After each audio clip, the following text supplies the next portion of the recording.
Hey, thanks for stopping by my neck of the woods. I'm the gig geezer in Wood Lane, and when I'm out there driving, I'm out there to make some money. I want to help you maximize your gig hustle.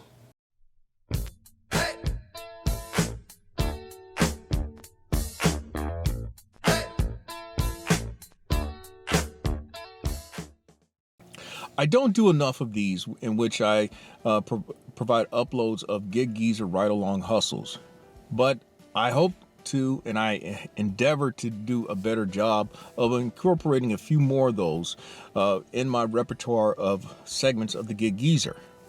That said, what I'm sharing with you today is going to be the anatomy of a $50 an hour hustle.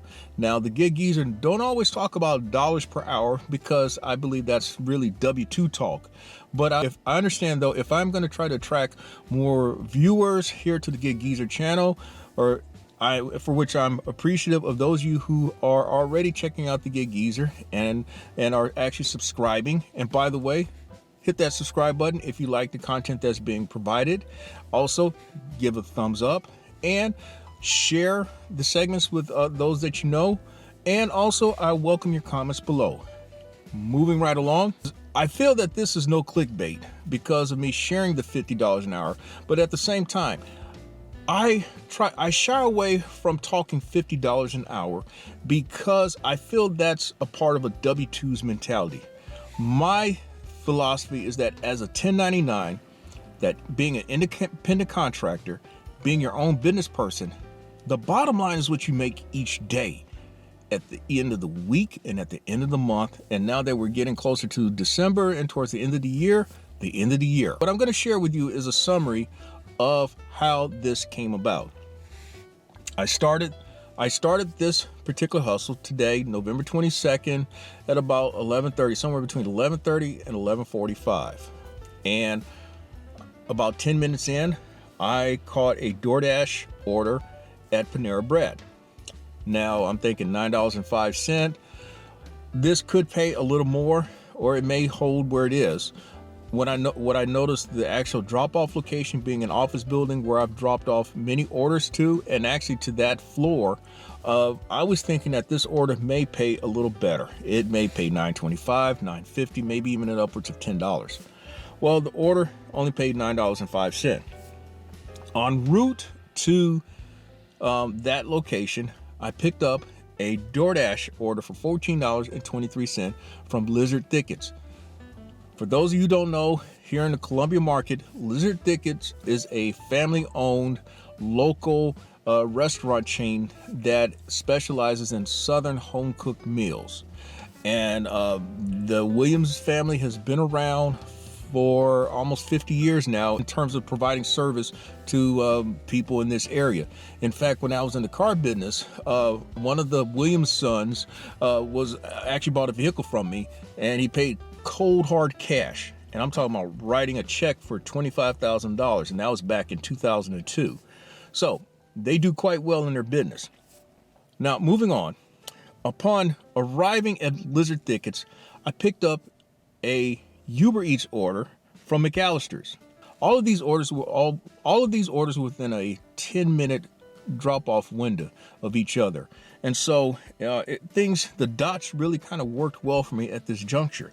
And so I dropped off the DoorDash order, the Panera, and then I dropped off the McAllister's order, and then I dropped off the BiteSquad order. And upon dropping off the BiteSquad order, I picked up a DoorDash order from Groucho's, all actually back in the same area where I picked up the other three orders. Now, the Groucho's order was offering $11.25. It had 27 items, but when I looked further into the order, I recognized that this order was going to a pet hospital, which I've dropped off on a couple of occasions, and on those occasions, I was rather disappointed with the final payout of those orders. In fact, the last one that I dropped off to, it was on a Thursday night, and I made mention of it in a Gig Geezer Week in Review, in which it was my lowest paying order of the week. I believe, if memory serves me correct, the order paid $7.86. I'm thinking because of the number of items and where it was going and the dollar amount being an odd number, that it would probably pay maybe $8, $8.25, and being a little ambitious, maybe $8.50. But no, the order only paid $7.86. And so I had a little apprehension about picking up the order because of where I was going. Well, upon leaving Groucho's, I happened to notice a Roadie that was for good pay, and I was surprised that I actually was accepted for the gig. That gig was paying $47.33. Now, there's been some drama lately with Roadie. I've documented that on a couple of Gig Geezer segments recently, and keep that in mind as I'll get back to it. So we go and drop off the Groucho's order, and upon leaving that drop off, I picked up a UberEats at a local restaurant that was an order and pay. In fact, what I managed to do was call ahead and place the order, and they told me 15 minutes. And while heading in the direction of that restaurant, I picked up a DoorDash from Fazoli's for $15.75. Now, given the number of items, 7 items, I'm thinking that this could pay a little more, but there's a possibility of where it's going, it's going to pay the same. What is interesting about the UberEats order is that the pay was, for the order and pay, was $18.60. So I'm thinking worst case scenario is going to pay $18.60. And the Roadie and the Fazoli's and the UberEats are all heading in the same direction. So the dots really connected well on this particular hustle. I've had a number of hustles lately where the dots really didn't connect together, and so I had to really kind of make things work, and it became a grind in some situations, but the dots really kind of connected together. Now, so we pick up Fazoli's, we pay for the UberEats order, but when I'm in the parking lot of the UberEats pickup, I finally get a hold of Roadie. The reason being, this particular gig required me scanning my ID, and that's been the issue. Depending on the app interface with Roadie, I've not been able to scan my ID, as has a lot of other drivers have not been able to scan their IDs lately, and it's becoming a bigger headache. And then Roadie complicated things by saying that they won't override. They said that they wouldn't override by manually marking us as accepting the order upon providing the necessary information to prove who we are.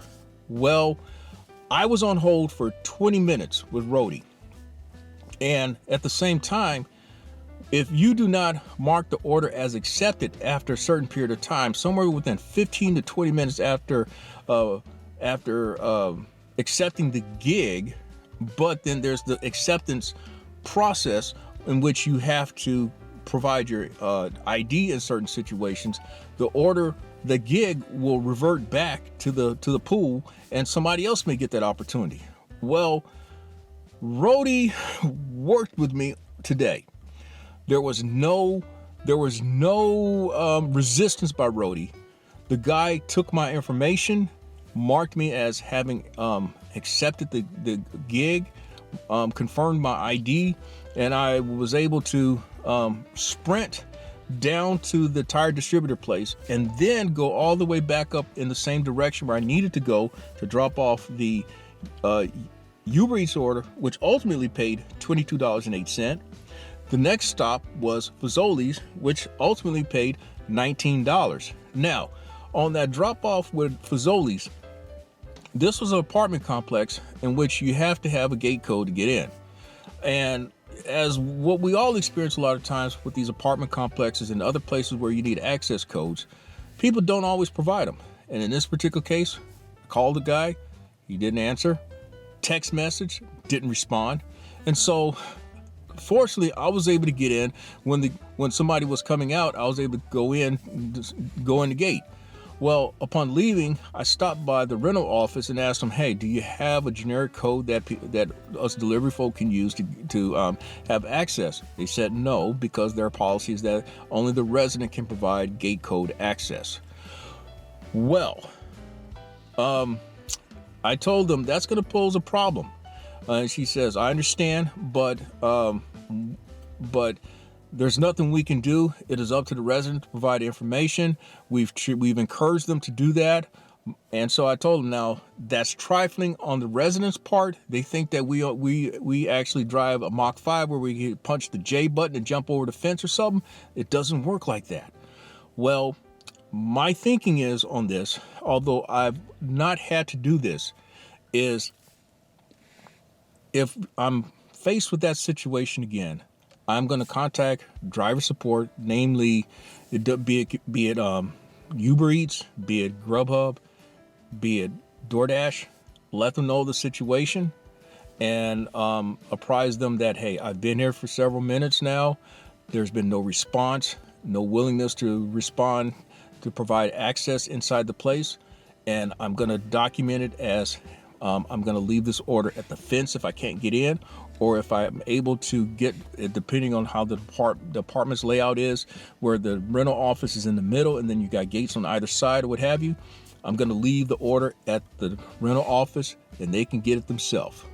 And so long as DoorDash, UberEats, or GrubHub has that documentation, there should be no problem on our part. That's what I'm thinking now. So moving on. Now, all I had left was to drop off with Roadie. And that drop off was actually about 10, 12, 15 minutes away. And so all within 3 hours, I had made $150.93. No jive. So that was a nice start for the Gig Geezers hustle for today, November 22nd. Hopefully I've provided some inspiration, some motivation in terms of working multiple apps. Yes, it gets a little risky at times, but if it's worked right, it can be a thing of beauty, a little bit of art, a little bit of connecting the dots. It can all work, but you have to know what you're doing. You have to know where you're going. You have to know your market. And with that, that's another segment of the Gig Geezer. I'm in Wood Lane, and may your hustle continue. Thank you for checking out this segment of the Gig Geezer. If you like the content that's been provided, hey, hit that subscribe button and also give it a thumbs up. And if you have any questions or useful information that you'd like to pass on to the Gig Geezer, I can be reached at giggeezer3.5@gmail.com.